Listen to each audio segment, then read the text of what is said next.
What's up YouTube, it's Clormo with another Logic Pro X tutorial talking about Alchemy, and today I'm going to be talking about specifically the performance control knobs. Already gave you an overview on the perform section and some nomenclature behind the knobs and the different controls that we have there. So today is the control knobs turn to be discussed in this tutorial. As usual, if this is the first video that you've seen in my channel from my series, or if you're returning and you haven't subscribed, I invite you to subscribe to my channel so you stay up to date with all my new videos as they are released.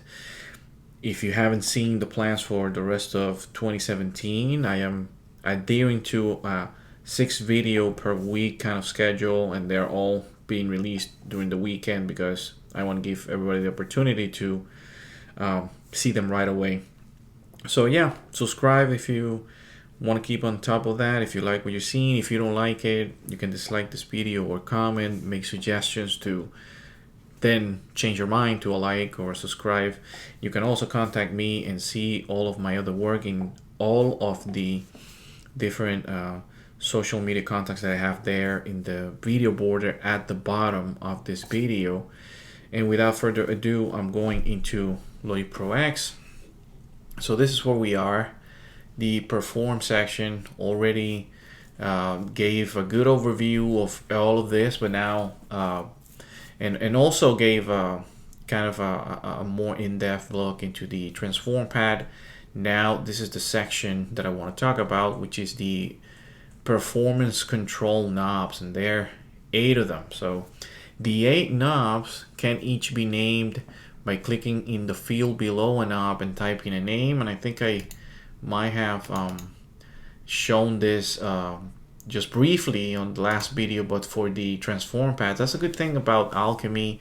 Like with most of the synths and instruments that Logic has, you can make them your own, or you can create templates with different iterations or a few of Alchemy instruments in your template and change the names back and forth of a lot of the knobs and the controls so that you keep track of your favorites and all that stuff. You know, there's a lot of customization behind it. So when a custom name is assigned, auto assign does not update the name. So remember that when you are using the auto assign feature that I showed in the previous video, like when you're loading a preset, auto assign gives you a good way of populating this control knobs, right? Because they're gonna be populated tied to what's best suited for that preset. But if you change a name for a custom name, then you don't have that ability. So that's a very important note that I wanted to make before I started the video. And this is going to be a shorter video actually. So you can delete the performance control text to re-enable the auto assign items or names. So if I change something here, I can then delete it, and then it will give me it should give me the auto assign feature back. So if I write here, instead of play, I write something like party, and I do that, and then I just simply delete it, you see it's gonna go back to the delay. This is the nomenclature that the program uses, the DEL for delay and mix. So you're mixing the delay. It was called delay before, but that's pretty much the same thing. We can also do the following. If you right click on any of the knobs, all of them have the same thing. So I'm just gonna go through one. You have this little pop-up menu, and you have the following controls under it. So you have delete modulation, which is the first one. This is going to show you a list of all targets that are receiving modulation from that particular knob. So selecting this item, which is the one that's being used by this LP cutoff in this example, if I choose that, then I will delete the modulation. So delete modulation, you have a list, and if you had more, then whichever you choose from that list is going to be deleted. Let's see what the other knobs have. You see you have a few others in this unison knob. Let's just delete one just so that you see the functionality in place, so that you see that it has been deleted. Obviously, it's going to alter your sound. Then let's keep going. We have next swap with. That's probably very simple to understand just by looking at the phrase if you have never seen this before. What this is going to do is it will exchange all modulation assignments between the selected knob and any other performer's control selected from this list. So I will be, let's go to flanger, for example, and I go swap with. I can swap it with any of the other controls, being the XY pad, and even the envelopes are also in play here. So let's see, or the modulation envelope. Let's just change that to sustain. And that gave me a decay here, but it also swapped it with that other.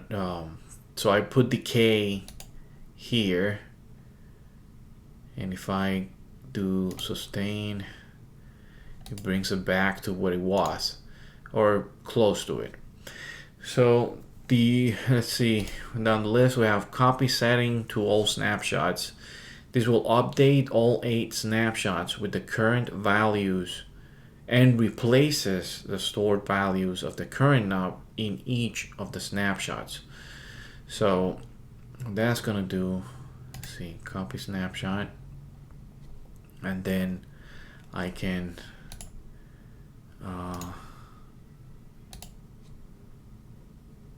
so if I store the current snapshot, that's what is that's the reference point. So next down the line we have this auto assign, and that's just gonna set the modulation target for the selected control and update the label. Let's do auto assign again there.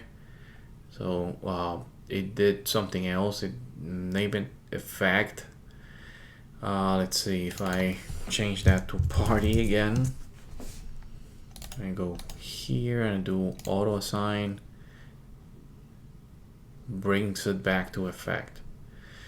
Another one that we have next is lock control, which lock control prevents the transform pad from affecting the assigned controls, and is useful for when you want to automate the assigned parameter independently of the transform pad. So remember, this is the transform pad, and I want to lock that control here regardless of where this position the pad is. Remember that things are going to be changing here in the control knobs. Let's say that I want to lock that guy, and I want to make sure that I can independently edit it regardless of what is happening here. So that's a good way of doing it. You just lock it, and if you accidentally move something or got caught in the moment and move stuff around, then in this example, right, this knob is going to be locked, and you can do stuff with it later. And then last but not least, you have invert knob.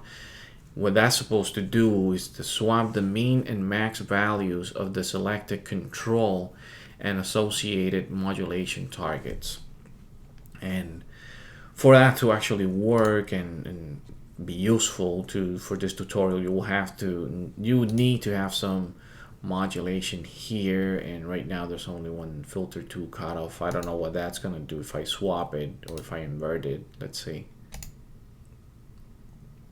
So yeah, it just like, I think the value was something here at the 30 something maybe. If I didn't see that right, my apologies. But then that it inverted it to 72%, taken from that filter number 2 cutoff, and I think yep, that's it made it right around whatever that was. So whatever it was modulating, what it did, it was like it inverted those parameters there. And that's pretty much it for that. As a primer, or a little bit more detail what the functionality that you have available for you on each of the control knobs. And it's pretty much right clicking and then doing some kind of the same stuff that we have seen before. You can right click on a lot of this stuff and copy its parameters or its values and paste them somewhere else. That's a good way of working with presets, right? You can take a preset, do some investigating some research of how the control knobs or all the parameters are behaving, and then just start changing those around a little bit and saving it as your own preset with all that. And that's gonna be all for this tutorial. Before I actually say goodbye from this video, I wanted to make sure to let you know that I finally have released the web page again. So when you're gonna see this video is gonna be on Friday, and the video noting that I have relaunched the webpage should have come out on Wednesday of this same week when you're watching this video. And that's going to be just a tutorial or just a walk around through my page and how you can download free beats, how you can buy beats, how you can get in contact with me, get to know me a little bit better, and more of a business type of web page. And there's going to be other stuff that I'm going to mention, that should have mentioned, I should say, in that video, just as a heads up for the rest of the year and the coming years. And I have also relaunched the SoundCloud stuff. Only free beats are going to be in SoundCloud. They're all going to have their own download options. So for those of you that are not too don't feel too safe or whatever, just downloading from my webpage, from my beat store or whatever, you can use SoundCloud, which is a known program, right? A known webpage, I should say, and you should not feel at risk with your third-party information or whatever. I do not care about any of that. I don't need it at all. And they're just free stuff. So that should have been mentioned also in the video on Wednesday, but just in case I missed it, I'm mentioning it here again because I'm actually recording this video before the one that's coming out on Wednesday. That's all. So see you in the next video, and peace out, YouTube.